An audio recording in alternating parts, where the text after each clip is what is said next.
3.11.22 dari Pendidikan IPA-E. Di sini saya akan menjelaskan sistem reproduksi wanita di mana dosen pengampunya yaitu Ibu Tuti Lestari, SSI, MSI.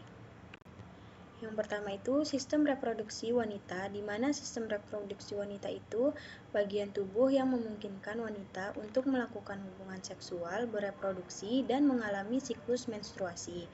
Pada dasarnya, fungsi utama organ reproduksi wanita adalah untuk memproduksi sel telur atau ovum dan menjadi tempat terjadinya pembuahan. Selanjutnya itu ada bagian-bagian sistem reproduksi, di mana yang pertama itu ada tuba falopi, uterus, ovarium, dan vagina.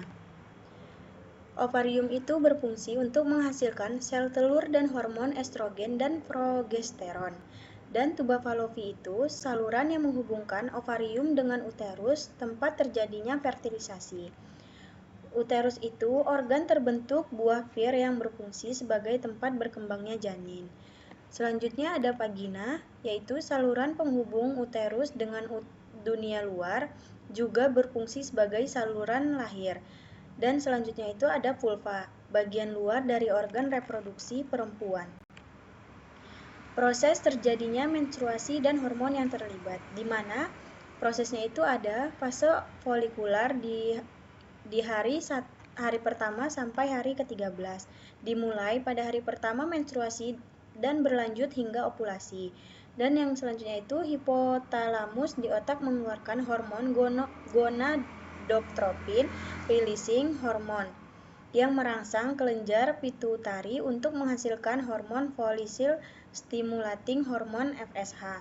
FSH itu merangsang pertumbuhan folikel dalam ovarium. Setiap folikel mengandung satu sel telur. Folikel yang berkembang menghasilkan hormon estrogen yang menyebabkan endometrium mulai menebal kembali. Dan selanjutnya itu ada fase ovulasi sekitar hari ke-14, di mana tingkat estrogen yang tinggi merangsang pelepasan hormon luteinizing hormon LH secara tiba-tiba dari kelenjar pituitari. Lonjakan LH ini memicu pecahnya folikel dominan dan melepaskan sel telur matang dari ovarium.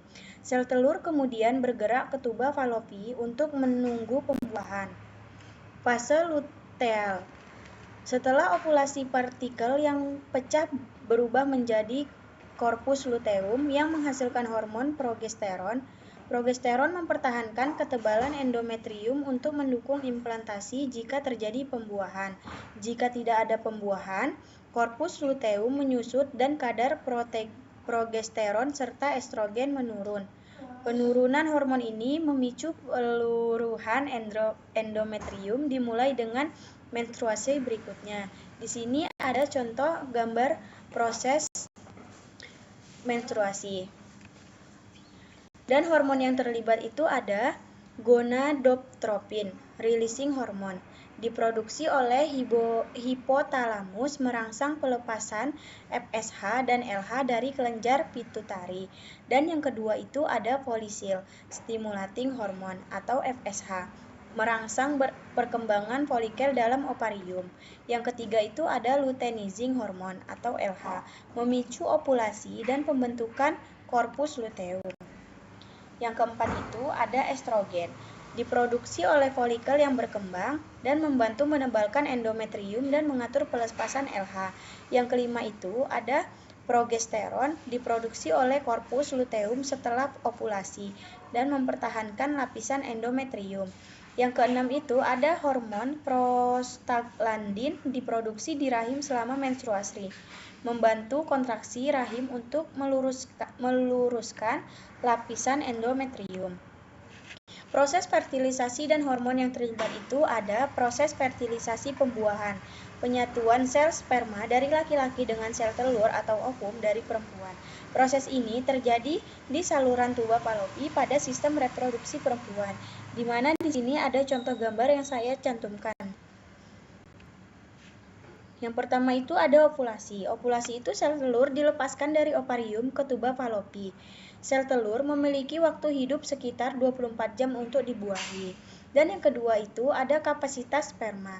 Setelah ejakulasi, sperma mengalami proses kapasitasi di dalam saluran reproduksi perempuan. Proses ini melibatkan pematangan sperma sehingga mampu menembus membran sel telur. Yang ketiga itu ada penetrasi sperma. Sperma yang telah matang menggunakan enzim akrosom untuk menembus lapisan pelindung sel telur yaitu zona felusida. Yang keempat itu ada penyatuan inti, di mana setelah sperma berhasil menembus sel telur, inti sel sperma dan inti sel telur bergabung membentuk zigot dengan jumlah kromosom lengkap yaitu 46 kromosom yang ada pada manusia. Yang kelima itu ada pembentukan zigot, di mana zigot mulai membelah secara mitosis dan bergerak menuju rahim untuk proses implantasi. Selanjutnya itu ada hormon fertilisasi. Hormonnya itu ada estrogen, di mana yang pertama itu diproduksi oleh ovarium, yang kedua merangsang pertumbuhan lapisan rahim atau endometrium agar siap menerima zigot. Yang ketiga itu ada meningkatkan cairan serviks untuk memudahkan pergerakan sperma. Dan ada LH atau luteinizing hormone. Yang pertama itu ada diproduksi oleh kelenjar pituitari. Yang kedua itu ada memicu ovulasi atau pelepasan sel telur dari ovarium. Progesteron itu yang pertama diproduksi oleh korpus luteum setelah ovulasi, dan yang kedua itu menebalkan dan memelihara lapisan rahim untuk mendukung implantasi zigot. Selanjutnya itu ada FSH atau follicle stimulating hormone. Yang pertama itu ada mengatur pematangan folikel di ovarium, tempat sel telur berkembang, diproduksi oleh embrio setelah implantasi. Dan yang kedua itu ada menjaga korpus luteum agar terus menghasilkan progesteron selama kehamilan hormon-hormon ini bekerja. Selanjutnya itu ada perkembangan embrio setelah terjadinya fertilisasi. Perkembangan embrio dimulai pada saat sel telur berhasil dibuahi oleh sperma yang membentuk zigot.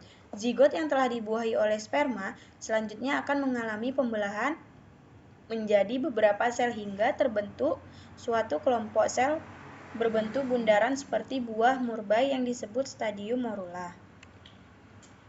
Tahap pembelahan sel, yaitu yang pertama tahapnya itu hari pertama sampai hari ketiga, zigot mengalami pembelahan mitosis secara berulang membentuk sejumlah sel yang disebut blastomer. Dan hari ketiga sampai keempat, zigot berubah menjadi struktur berbentuk bola yang disebut morula. Pembentukan blastokista, di mana hari keempat sampai kelima itu morula berkembang menjadi blastokista, struktur dengan rongga berisi cairan. Blastokista terdiri dari dua bagian utama. Tropoblas, lapisan luar yang akan berkembang menjadi plasenta, dan massa sel dalam inner cell mass, bagian yang menjadi embrio. Blastokista bergerak menuju rahim untuk implantasi. Implantasi itu penanaman, di mana hari ke-6 sampai ke-10 blastokista menempel pada dinding rahim atau endometrium. Tropoblas mulai menghasilkan hormon HCG, human chorionic gonadotropin, yang mempertahankan korpus luteum untuk produksi progesteron dan mendukung kehamilan. Selanjutnya itu ada gastrulasi, di mana minggu kedua sampai ketiga, massa sel dalam blastokista membentuk 3 lapisan germinal. Yang pertama itu ada ektodem, akan menjadi kulit, sistem saraf, mata, dan telinga. Selanjutnya ada mesodem, akan menjadi otot, tulang, jantung, pembuluh darah, dan ginjal. Terus ada endodem, akan menjadi organ dalam seperti hati, pankreas, dan saluran pencernaan. Selanjutnya itu ada neurulasi, pembentukan tabung saraf, di mana minggu ketiga sampai keempat, lapisan ektoderm membentuk tabung saraf yang akan berkembang menjadi otak dan sumsum tulang belakang. Selanjutnya itu ada mesodem, mulai membentuk jantung primitif yang mulai berdetak pada minggu keempat. Selanjutnya ada organogenesis, di mana minggu ke-4 sampai ke-8, semua organ utama mulai terbentuk dari 3 lapisan germinal, ciri khas perkembangan, di mana jantung berdetak teratur dan memompa darah. Tungkai dan anggota tubuh, tunas tangan dan kaki mulai berkembang. Wajah, mata, hidung, dan telinga mulai terbentuk. Embrio pada akhir minggu ke-8 disebut fetus. Dan ini contoh gambar proses terjadinya embrio. Sekian, itu saja video pembelajaran yang dapat saya sampaikan. Apabila ada kesalahan mohon dimaafkan untuk Ibu selaku dosen pengampu.